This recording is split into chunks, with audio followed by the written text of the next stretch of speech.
자, 우리가 저번 시간에 사사에 대해서 이야기하면서 사사 중에 특별한 힘을 가졌던 삼손에 대해서 이야기했습니다. 근데 그 특별한 힘을 하나님께서 주시면서 삼손과 그의 가족들에게 주셨던 말씀은 나실인에 대한 규약입니다. 나실인이라는 것은 구약시대에 특별히 하나님께서 택한 자로 자신의 삶을 통제하고 나실인이다 스스로 말하면서 하나님의 규례를 엄격하게 지키는 특별한 삶을 살았던 사람들을 말합니다. 대표적으로 나실인들은 머리를 자르지 않았어요. 삼손의 모습이 연상되시죠? 그리고 철저하게 음식에 대한 것에 그때는 구약시대에는 부정한 음식과 정한 음식이 있었단 말이에요. 그래서 음식에 대해서 철저하게 지켰고, 그리고 민족 내에서 결혼하는 것은 당연한 것이고, 그의 그 율법에 따른 엄격한 삶을 요구하는 것이 나실인인데, 삼손에게는 사사이기 이전에 이 나실인이라는 그 타이틀이 있었어요. 그래서 삼손이 머리도 자르지 않고 머리로만 우리가 상징이 되지만 머리도 자르지 않고 그런 삶을 살았던 겁니다. 자, 그런 삼손은 어릴 때부터 나실인으로 살았기 때문에 뭘 해야 되고 뭘 하지 말아야 하는지 철저하게 아는 사람입니다. 하지만 첫 번째 여자부터 스텝이 꼬입니다. 여기 딥나라고 하는데 이 블레셋 이방 여인이거든요. 네, 뭐 원수의 나라기도 합니다. 끊임없이 블레셋과 이스라엘은 싸웠으니까요. 근데 굳이 블레셋 여인을 만나서 결혼을 하겠다라고 부모의 속을 뒤집어 놓습니다. 뿐만 아니라 그 뒤에 반복되는 삼손의 여성 편력은 다 블레셋 여자들만 있긴 합니다. 자, 이렇게 첫 번째 이방 여인이라는 우리가 아까 제가 아이들 설교할 때 영역을 넘어간다고 했잖아요. 요만큼 죄를 지어볼까? 해볼까? 괜찮네? 하면서 넘어갔던 첫 번째 영역이 이방 여인과의 결혼입니다. 자, 여기서 끝나는 게 아니라 또 죄의 영역을 확장합니다. 삼손이 읽었던 본문에서 보면 포도밭을 지나는데 사자가 나타났다고 했잖아요. 포도밭에서 사자가 나타나자 삼손이 그 사자의 입을 찢어버립니다. 자, 그러고 난 다음에 희한하게도 사자의 몸에 벌들이 앉아서 벌집을 지었는지 꿀이 생겼어요. 가지고 그 꿀을 찍어 먹는 장면도 나옵니다. 자, 그런데 나실인은 거룩한 것과 부정한 것을 구분한다고 했잖아요. 사자가 죽은 시체는 시체니까 부정한 것이에요. 그래서 나실인은 손대면 안 돼요. 근데 거기를 손댈 뿐만 아니라 거기 있는 꿀을 맛있게 먹었어요. 자, 또 자기가 알고 있는 나실인의 규례를 또 한번 넘어섰습니다. 그런데도 별일이 없었어요. 자, 그러니까 삼손은 고양이가 자신의 영역을 확장하듯이 죄를 짓는데 이제 점점 더 거리낌이 없어집니다. 자, 이것이 무엇입니까? 반복적으로 악에 노출이 되니까 만성화되는 거예요. 그러다가 결국에는 자신의 머리를 자르면 이제 더 이상 어길 게 없으니까 진짜 막장이다, 끝장이다 생각을 해서 머리카락에 대한 비밀을 지키고 있었지만 결국 머리카락까지 잘리고 힘을 잃게 됩니다. 이거 마치 임계점을 넘어가는 듯한 모습이죠. 임계점, 좀 더 말하면 물에 끓는 점처럼 99도에서 100도 넘어가면 딱 끓는 것처럼 또 한계를 넘어가는 변화가 일어나는 그 한계점이라고 보시면 돼요. 이 죄의 임계점이 찰 때까지 우리는 고양이가 영역을 조심조심 확장하는 것처럼 계속 우리는 죄를 확장해요. 그러면서 죄에 계속 만성이 되어 갑니다. 이게 우리 인간이 가지고 있는 연약함 중에 중요한 부분입니다. 반복적으로 악에 노출되게 되면 이 도덕적인 감수성을 점점 상실하게 돼요. 이 도덕적 감수성이 상실하게 되면 내가 죄를 짓고 있음에도 불구하고 죄를 짓는 것을 스스로 합리화하게 됩니다. 이게 진짜 무서운 겁니다. 삼손은 처음 딥나 여인과 물론 결혼이 뒤에 보시면 빠그라져요.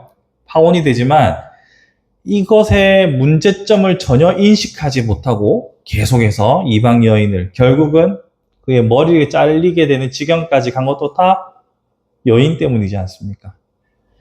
이렇게 반복해서 죄를 짓는 것에 두려움이 없습니다. 자, 그리고 여러분들 잘 아는 삼손이 턱뼈로, 나귀 턱뼈로, 그 적군을 1000명 이상을 쳐 죽인 일 있잖아요.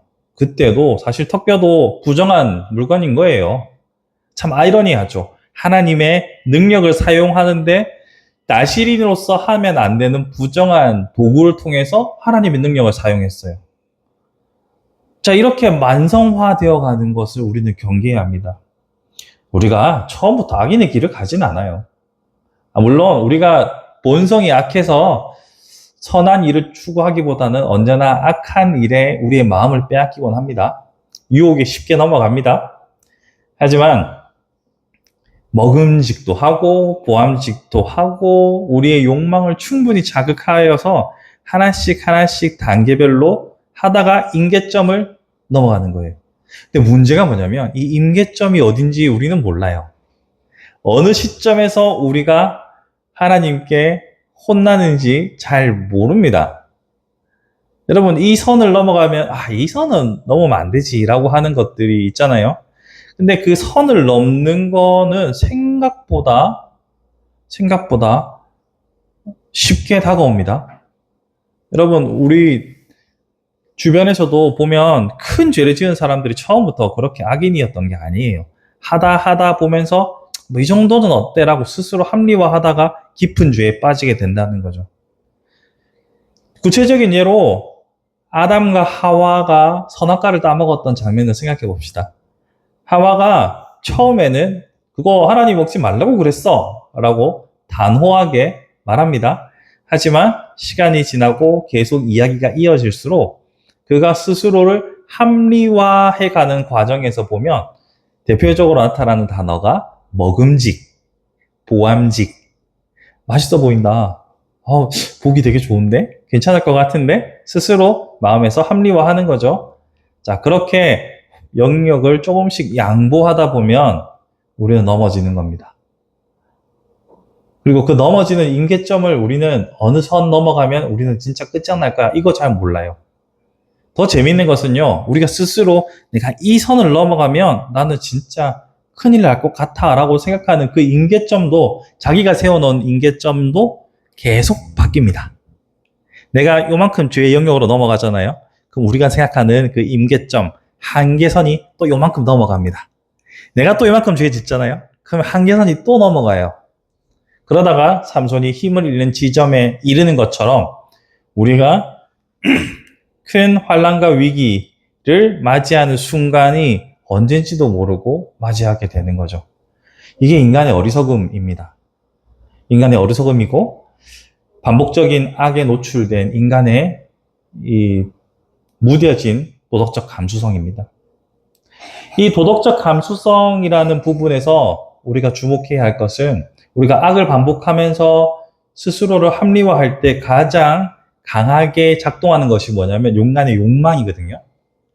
하고 싶고 먹고 싶고 갖고 싶고 하는 그 욕망이잖아요. 이 욕망에 자신을 자꾸 허용하다 보면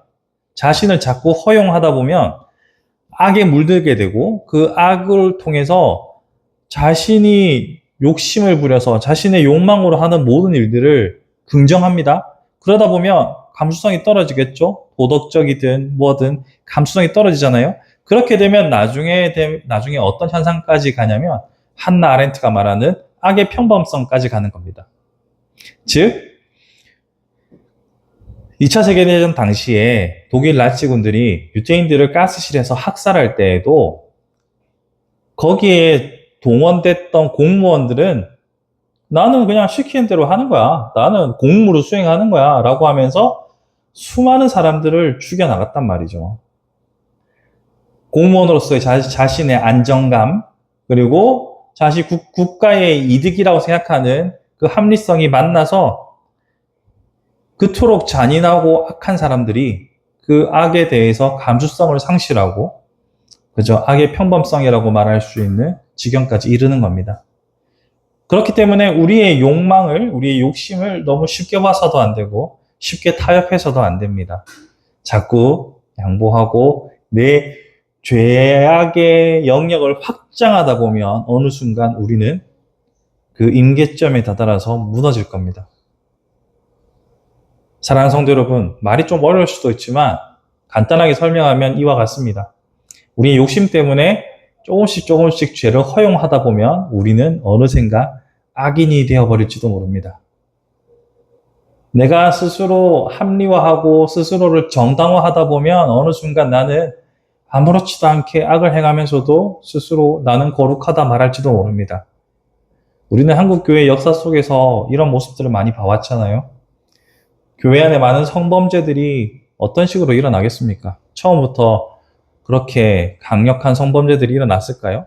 조금씩 자신의 마음에 먹음직도 하고 부함직도 하다라고 생각하며 그 선을 계속 넘어가면서 범죄까지 이르게 되는 거죠. 이것이 우리의 민낯이고 우리가 늘 바라보며 반성하고 주목해야 할 지점들입니다.